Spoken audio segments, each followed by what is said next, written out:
તો ગાઈસ સંજય લગભગ 1 મહિનો ભૂખ્યો રહ્યો, ઉપવાસ કર્યા હતા શ્રાવણ. હા, એ શ્રાવણ મહિનો મને ખબર છે. એટલે પોષ કુવાસોનું અમારે તો જમાડવાની હોય.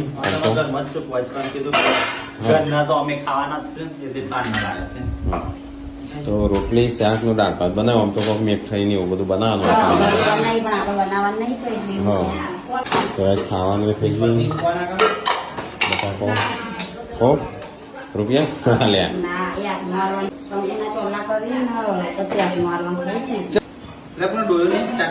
તો કઈ અત્યારે સંજય કાઢે છે ખાવાનું, જાતે ખવડાવશે ને જાતે પૂન લેશે. પૂન લેવા નહીં દે. પૂન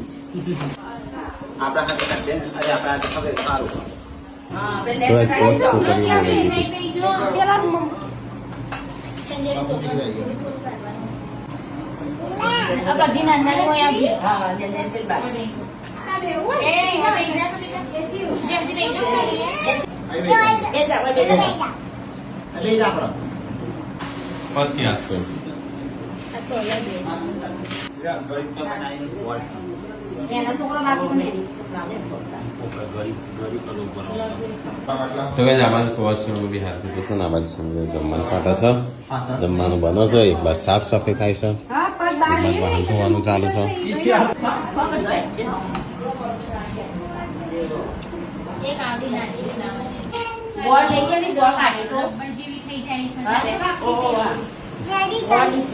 ચમચી